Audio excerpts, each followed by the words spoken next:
Today I want to share with you the fascinating story of an early church martyr, a man named Polycarp, the Bishop of Smyrna. Anyhow, Smyrna is a city in what would be modern-day Turkey.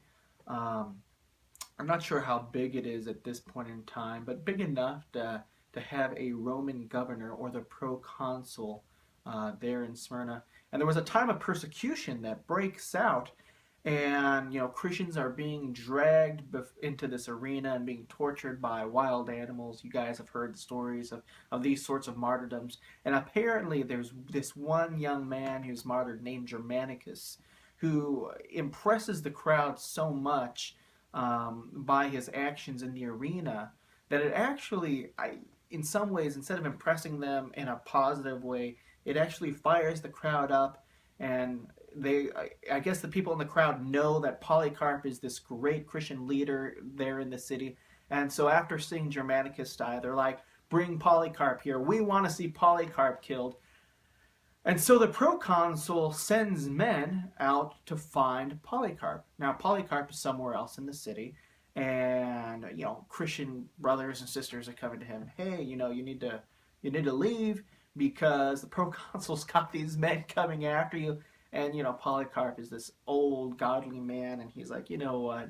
It's not a big deal, really. I'm not going to run away from this. And for 3 days, either the guys looking for him are really slow, or I don't know. But he's apparently, according to the records we have, he's in the city for 3 days. And then, the brothers in Christ keep saying, come on, please leave, leave, leave. And so finally he leaves the city. He doesn't flee very far, but he goes out into the country a little way to stay at kind of a farmhouse somewhere. Anyhow, so he's there for a period of time. And there are guys, Roman, we think of them as soldiers, but really it'd be more like policemen, were out looking for him. And there was a place that he had been. They find the place he'd been in the city, I guess I should say. And they find a young guy there, or a couple, and they start torturing them to figure out where Polycarp is. And one of these guys blabs, Polycarp, he's out in the city, quit torturing me. You gotta feel kind of sorry for the guy. And so these soldiers, these policemen essentially, go out into the countryside to find this place that Polycarp is staying. Meanwhile, Polycarp is in this farmhouse, and he's doing what he usually does. He's praying, it's recorded night and day, essentially, for the churches and for the people in Smyrna and in the area to be strong in their faith, especially during persecution. And he has a dream one night. And the dream is that his pillow is on fire. And he wakes up the next day and tells the other Christians at this farmhouse who are with him, I'm going to be burned alive. That's what he sees. This is a vision, a dream of what's going to happen to him. And so a couple days later, these policemen arrive, and he is praying somewhere in the house. And the policemen come in, and these policemen, they don't know who Polycarp is. And a big deal's been made out of this, and they've been tramping all over the place. They had to torture some guys to find out where he is. So they think they're coming to arrest like some criminal, some dangerous guy, some guy who certainly isn't just some old friendly dude, And so Polycarp comes to the door and answers it. And of course, these Romans are like, what? Who is this guy that we got sent? And then Polycarp actually serves them dinner and asks them before they take him away, hey, can I pray for like an hour uninterrupted before you take me? And the soldiers are just like, why do we get sent to get this guy? And they start feeling bad because of all the stuff they've done just to find this friendly old man. And so, of course, they're like, you know what, sure, yeah, just go ahead and pray, do your thing before we have to take you. And so it says Polycarp is so full of grace that he actually prays for 2 hours uninterrupted, and then they take him away.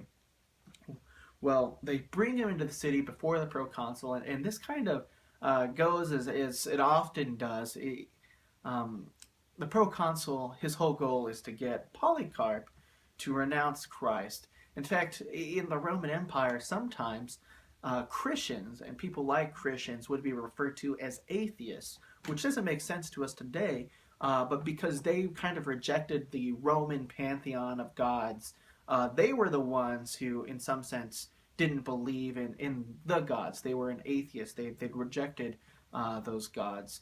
And so sometimes in the arena, when people are dying, people would chant, "Down with the atheists."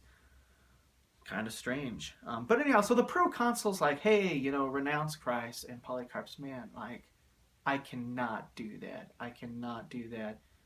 Why would I turn from this good thing to evil? Rather, I much rather want to turn from evil to good and keep doing that." And so the proconsul's like, "Hey, there's this arena. There's all these people around watching." He says, "I have wild animals. I'll set them on you." And Polycarp's, he's just this old spunky guy. He's like, "Nah, that's not going to make me change my mind." He's like, "I've got fire." And of course, Polycarp had already had this dream about being burnt alive. And Polycarp basically says, "Bring it." And at some point in this process, Polycarp says this really famous line. And some of you may have heard this in church or something, but actually there's a good chance if you're not really into church history, you never would have heard this. But this is kind of his famous line. He says something like, "For 86 years, Christ has done me no wrong. Will I now turn against him?" Actually, let me double check what that is. He says, "86 years have I served him, and he has done me no wrong. How can I blaspheme my King and Savior? 86 years have I served him, and he has done me no wrong. How can I now blaspheme my King and Savior?" And so the proconsul's like, "All right, we're going to kill you." So they take him and they build up, the pile of wood, and they're tying him to this post, and they're about to nail him in reasonably because someone's burnt alive. They're going to do everything in their power to get away, and apparently sometimes the rope would snap or something, and so sometimes they would nail the people. And Polycarp's, "No, you don't need to nail me. Basically God will give me the strength just to stand here and take it." And so they light the fire, and the people there, according to the church legend, see this miraculous thing where the flames, rather than like burning and touching Polycarp, kind of form an envelope or something around him, and that rather than burning like you would expect anything to burn, it's almost more like baking, and that his skin, rather than being burnt, turned into sort of this golden brown, almost like you ever walked into the supermarket and like the bakery is just taking out loaves of bread, and you're just smelling it and you're like, carbs or something, and you rub your belly kind of weird. You probably don't do that. But you smell that bread and you're just like, "Oh, this is great." And you just can imagine that golden brown crust. That's apparently what sort of happens according to what we hear. And not only that, there actually is kind of this sweet, fragrant smell that fills the arena as Polycarp's being burnt alive. And so everyone there is just like, "What on earth is going on here?" And because of how he dies in this manner, and actually he doesn't completely die. We actually have a further account that, well, he's baking and they don't think he's dead, so a guard, very much like in the crucifixion, comes up and jabs him in the side with a dagger, and that there's so much blood and like water or something comes out that it extinguishes the fire. Polycarp's dead. And however this plays out, the people, after seeing this kind of fire scene and smelling this fragrance, are like, "What on earth just happened?" And because of the way Polycarp dies, many people come to Christ. Many people are really intrigued by what is this? What is this all about? And so that's the martyrdom of Polycarp of Smyrna. If you want to know more about Polycarp, I put some links to web pages in the description below, including a link to a page that has some of the excerpts of this this letter that the Church of Smyrna writes regarding Polycarp's martyrdom.